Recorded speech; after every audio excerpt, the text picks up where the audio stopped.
Welcome to the Charging Conversations podcast brought to you by EV Connect.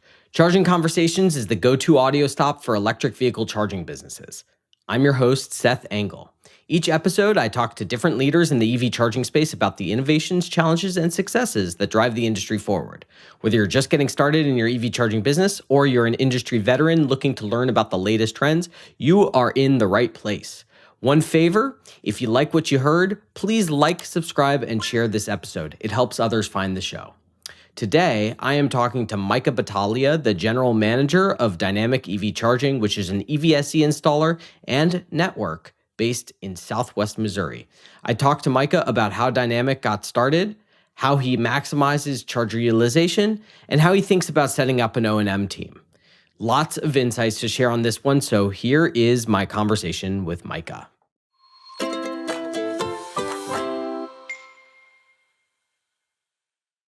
Micah, welcome. Well, thank you. It's great to be here. So the first question I have for you is, can you tell me more about the story behind Dynamic? How did you guys get started? Yeah, sure, definitely.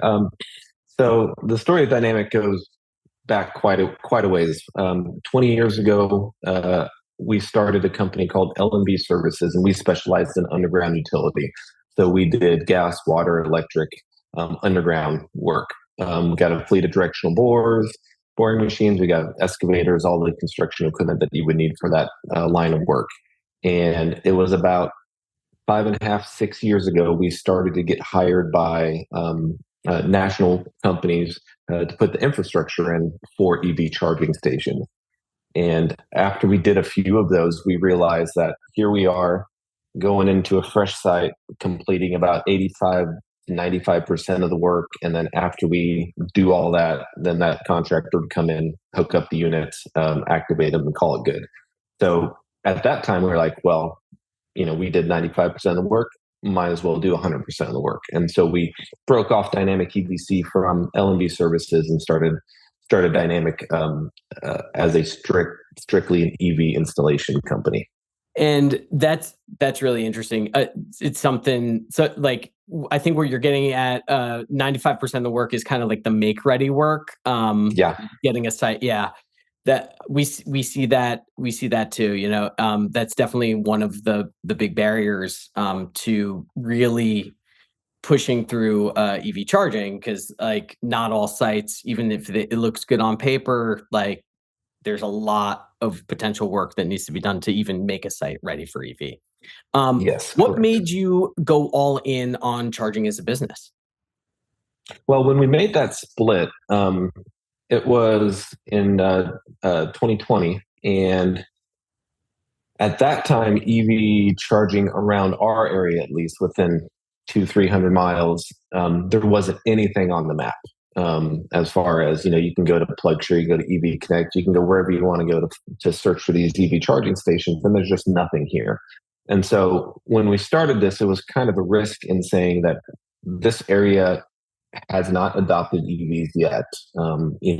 If there was a need for chargers, there'd be a lot more around here. There just wasn't.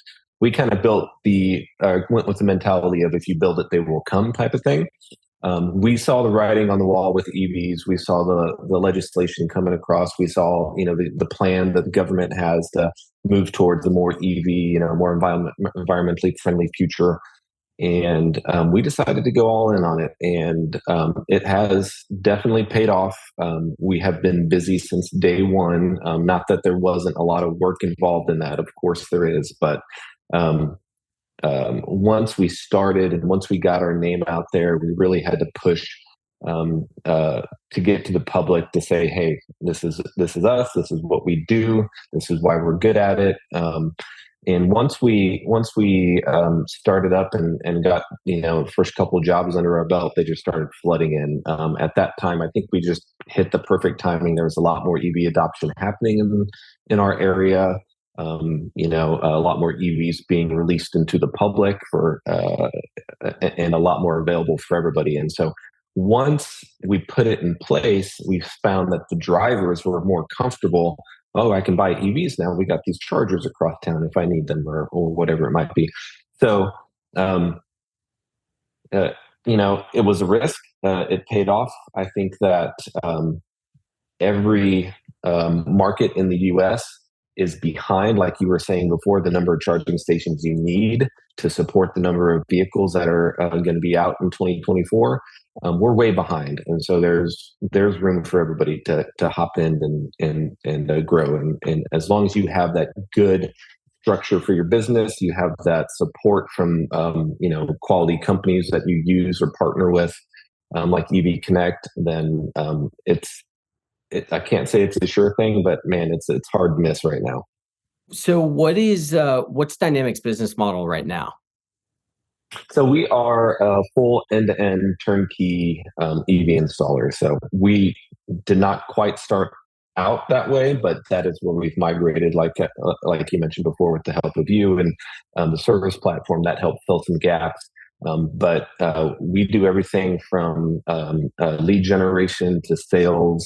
We built out a nice boardroom with a whole bunch of charging stations that are active in it, so customers can come in and see them, and we can run them through how to operate them, show them that EV Connect app, run through that, and so we do the whole excavation, the installation, the site prep, and then afterward, we're also there one-stop shop for the network because they're on our network. We have the EV Connect white label service platform, and so they log into our website, our branded network, if they want to look at stats of how the machine's doing, if they want to look at revenue, whatever it might be. We're their one-stop shop, and so we feel that for the most part, if that customer just has that one contractor to deal with, and from the very beginning all the way through the life cycle of owning that station, that's what we wanted to be. And where are you guys located? What are your four? I think you said you operate in 4 states, right? Correct. Yeah. So we're based out of Springfield, Missouri, and we operate in Missouri, Arkansas, Oklahoma, and Kansas. How's your team structured? We've got our sales team. That's the initial contact for the customer. And then we've got our finance team, of course, that handles all that. But then we've also got installation we have our civil side that does all the excavation of the site and site prep, laying all the conduit, digging all the ditches, doing all the concrete repair that might need done, asphalt.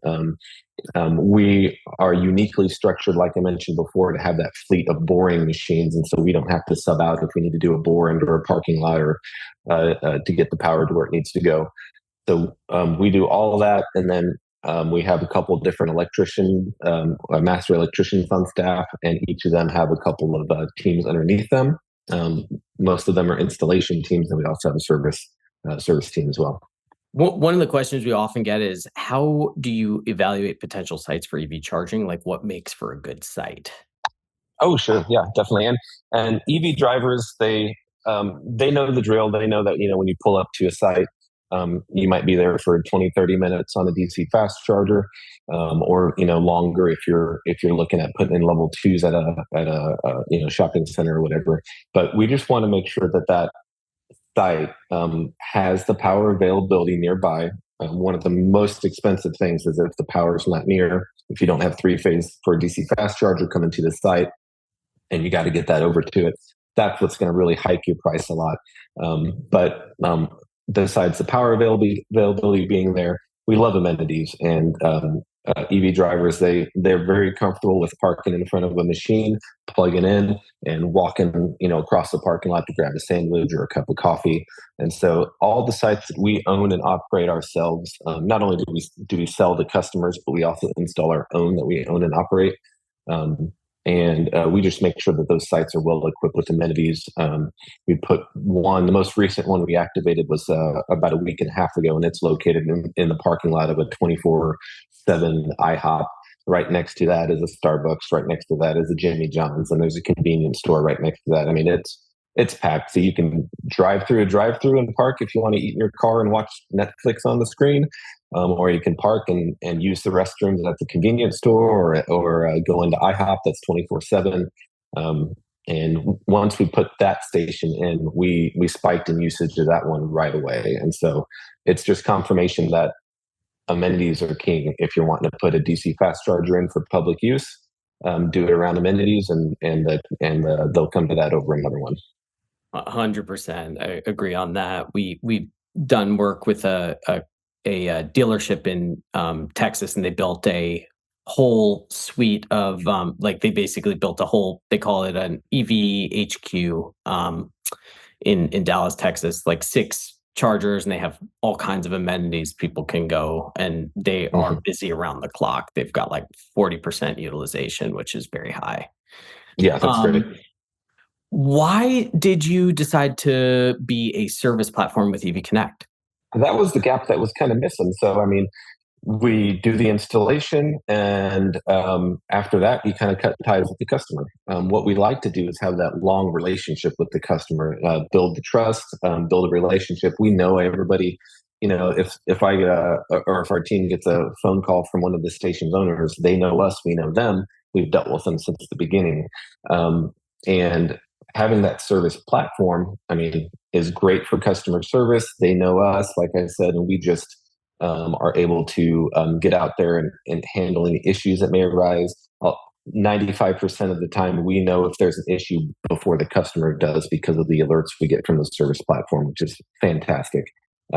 All that being said, the main underlying of that is the recurring revenue that we can get from it now. So we'll sign the service agreements. And so now we have these 5-year service agreements that at the end they're going to renew again.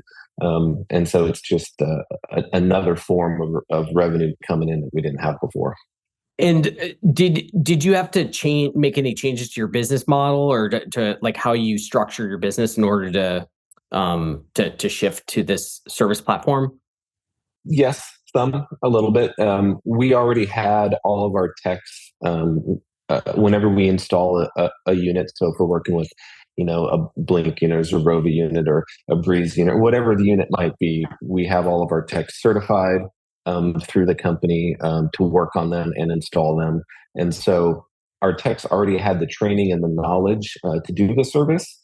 We just had to dedicate some people in the office to monitor that service platform. And honestly, the monitoring of the service platform is pretty automatic. So we'll get the alerts if something is going on with the machine, and then we can open up the service platform, dig into it, and get out there and get the problem solved. So, there's a little bit of shifting around of roles and hiring one or two other people just to monitor everything and get it all under control, but it's well worth it with the amount of revenue that you get from it. Speaking of service, chargers break, and it is necessary to have a plan to fix them when they do.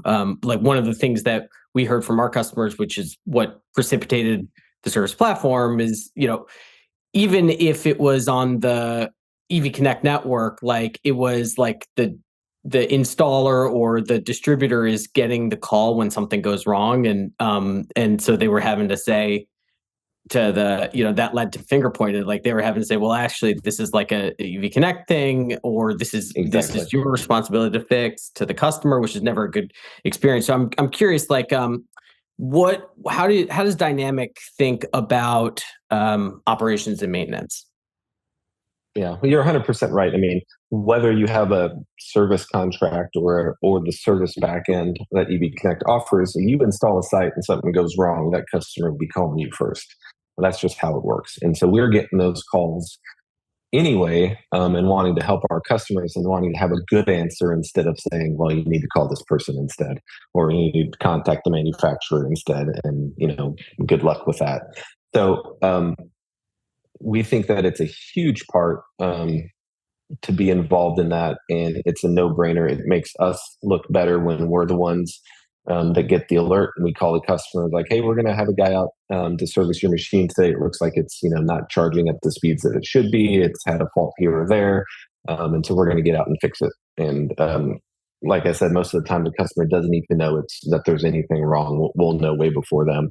So it's definitely a key ingredient to make your company look more reliable, more dependable, be the one that they turn to, and then it just makes that renewal that much easier too. However long they sign the contract for, 5 years down the road, they'll be like, yeah, we're definitely continuing this. What are the key performance indicators that are important to your business, or really to any charging business? Yeah, sure. I mean, the thing I look at on a monthly basis at each location that we have are the utilization rates. A good example of using that to kind of dictate how a site is ran is at one location we had set up one DC fast charger, and with every site that we install, especially for ourselves, we'll put in the power availability to support multiple charging stations, even if we're only putting in one to begin with. And so this particular site, I believe we can have up to 5 charging stations at. We put one in. It was in an area that we weren't, I mean, it checked a lot of boxes, but I just wasn't sure if it was going to be a big success. And so looking at the utilization rate, I saw it from the day it was installed to about 90 days after. It grew from a 5% utilization rate up to about a 15% utilization rate in that short amount of time. And I purposely at that site didn't push it out advertising. I didn't, do any social media posts. We didn't announce that it was active. We just put it on the EV Connect network and kept our mouth shut, and it was used within 2 hours of activation. And so looking at that and how it jumped from 5 to 15% in that short amount of time, we thought to ourselves, well, I think that we can put a second charger in here. I expected, putting a second charger in, seeing the individual utilization rate maybe drop now that there's 2 on site, but it didn't. It stayed the same. It was at that 15% again, using both of the stations. And so what that showed us was using those, keeping an eye on those, that utilization rate was, it's being used a lot. Might as well throw in a second one and see if that one works as well. And it did. And it was awesome. Besides that, we look at the unique customers that visit it.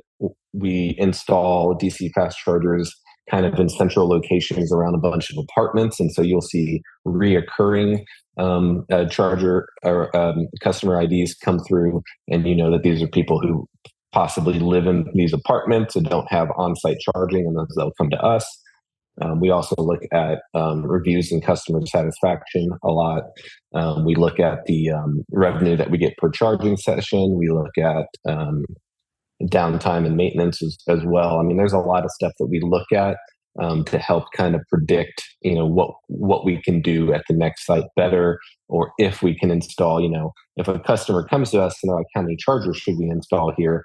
We can look at all those KPIs that I talked about at other locations that are similar and say, hey, this is what we're doing here. They're seeing great utilization rate. This one's up to 25%. This one's at 30%. This one's it. You should put this number of chargers here, and we feel comfortable with that. And so keeping track of all of that comes through that EV Connect app. And so that's been a great help with that too, and just tracking everything. So what are some key lessons that you've learned in the EV charging space that you can share with others who might be at an earlier stage than you? For us, a lot of it was making those initial connections. When you first get into the EV charging world, you can find a distributor, you can get the chargers, you can have the network outsourced, have EV Connect to handle that all yourself if you don't want to get into it. But we found that the more connections you make, the more businesses and companies that are already established that you can get involved with, it helps. Even if you don't buy stuff from them, they're a great sounding platform for if you're having some issues, or if you want to know what the next step is, or how to scale your business, or if you're thinking about going to the next level and doing the service platform. It's great just to have all those connections, and we've used a lot of those to get to where we are. And it's kind of funny, but forming connections has been our number one thing that we could have done to help elevate our business. For the most part, we've actually knocked out distributors, and we go direct with the manufacturers. And so it's nice to build those relationships. So if something does happen with the unit, we can get a hold of the manufacturer, help troubleshoot it. They know us on a first-name basis, and we know them as well. And so making those connections just make every step of the process a little bit easier. What gets you excited about the future of EV charging in general, and about your business dynamic in particular? Yeah. Man, I think that we're still at the beginning of the EV charging. We're still at the beginning phases, and that's exciting because there are big things happening right now in the EV world. I know that you were talking earlier about, the hiccups that are happening in the industry, but you're 100% right that sales are still growing. Hitting 10% in 2024 is a huge deal. Once we hit that, I think that the EV industry is going to start making that little bit of a turn. The adoption rate's going to start going up higher.